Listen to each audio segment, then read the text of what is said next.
What's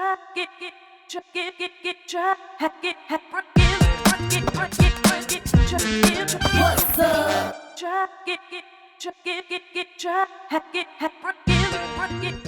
Well, that also, sorry to cut you short, that also takes me to a point where I would love to ask if this industry that we are discussing, we are breaking down, how has it been affected with COVID situation? because anyway, the economy is open, but not that open.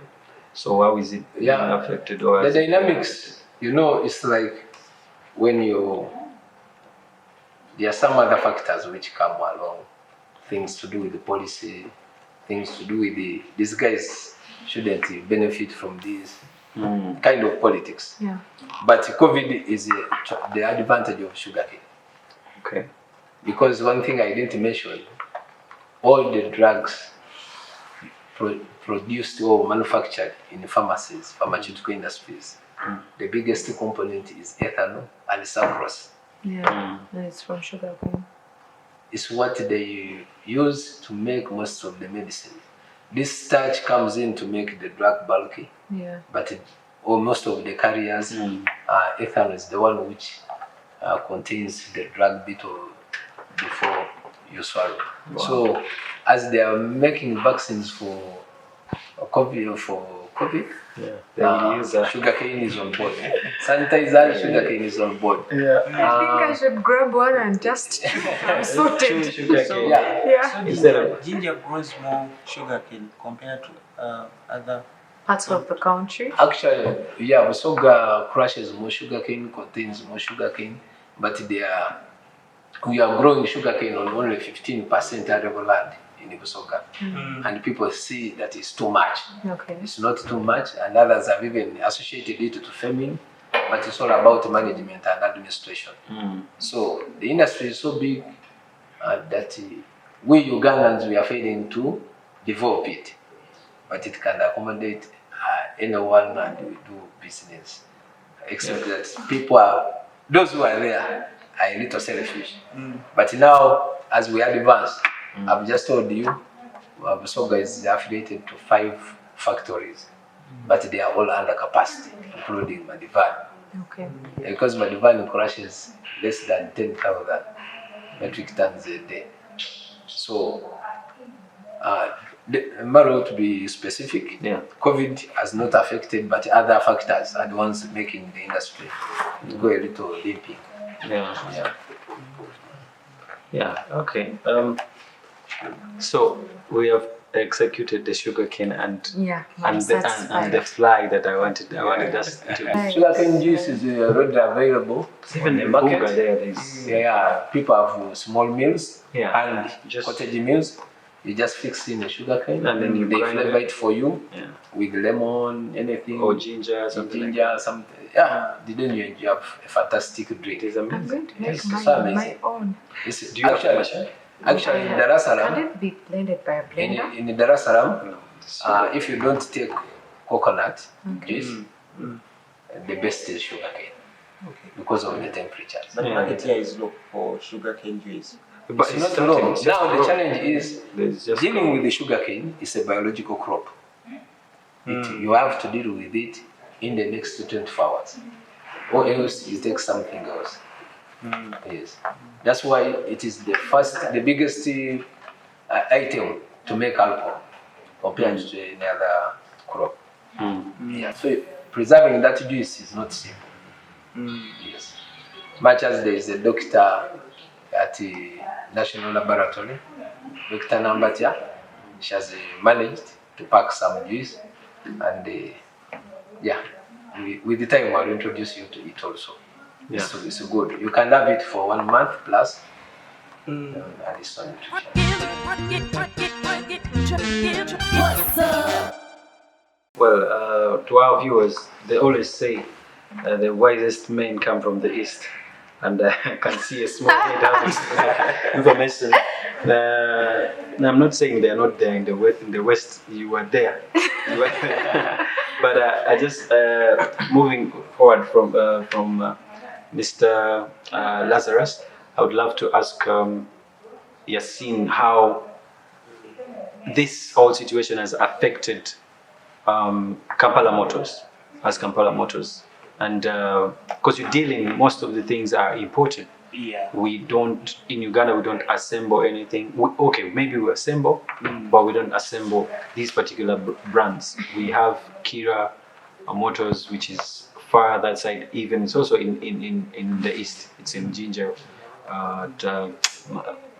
some place. Kainogoga, something. Kagogwa, not Kainogoga. Kagogwa is the Namulesa. Is it Mutai? Mutai, that's what. Yeah, but to the point. Yeah. How has it affected you? Well, when you look at our business, we actually all our products we import them. Yeah. From abroad. Yeah. For the Subaru brand, it comes from Japan. The cars that we bring in here, we import them straight from Japan. Then Subaru parts as well from Japan. That is from Subaru Corporation. Then when you look at the shock absorbers, they come from Tenneco Automotive Europe. Oh, okay. Then when you look at the springs, they come from Australia. These are all premium brands, genuine. Then when you look at the Rodo brake pads, it's a premium braking brand.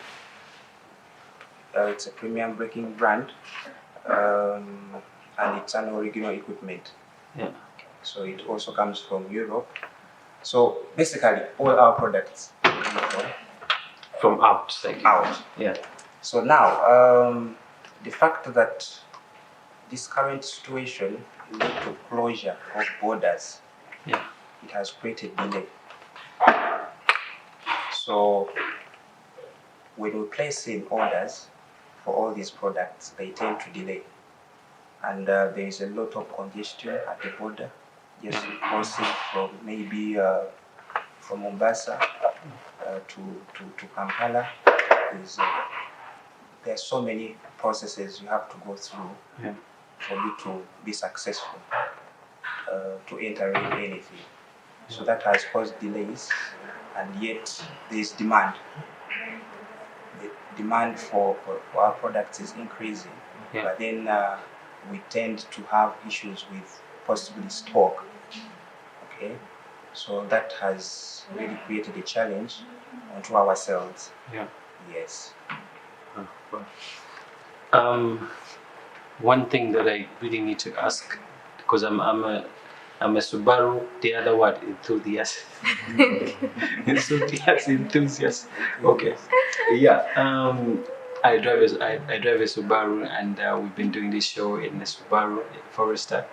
And one thing that I've realized is that Subaru seems to be made for America. Was it the market, the target market? Well, it originates from Japan. Okay. But there is also a plant in America. Oh, and okay. when you look at the specifications, what we have here, it's typically Japan. Yeah, true. And why? Because we're in Africa and Japan manufactures for Africa. Yeah. So when you look at the specifications from Japan, they suit our environment. Yeah, exactly. When you bring in a car from the US, you may have few problems because of our terrain. Yeah. Yes. Yeah, true. But it's made for hard terrain and stones and all this. That's why it's called Forester, right? Because it's made for, you have to camping, like making those things, and then hills and hilly areas. As you can see, all pictures are trying to show us. All the pictures all about parking. When you look at the Forester, first of all, it has high ground clearance. Okay.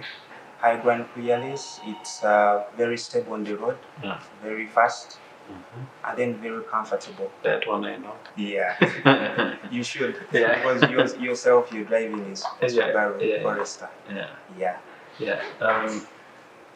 Some people would love to know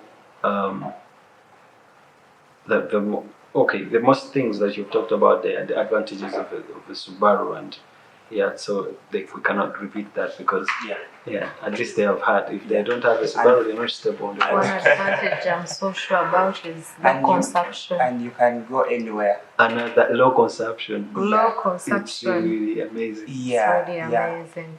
Yeah. Before there used to be that Roma Of being Subaru consumes a lot of fuel. Yeah. But when you look at the Boxer engine, Yeah. it's fuel efficient. Yeah, it It's is. fuel efficient. And we also have the small cars, for example, the Impreza 1.6. Those really consume very low. We also have the XV. Next week. Yeah. Yeah, It's so right the there. XV. Okay, that's the XV. Yeah, Then the Impreza. Impreza. This is a hybrid of Yeah. of the Outback Oh, and then the Forester.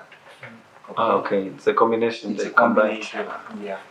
Then the Legacy, and then the Outback.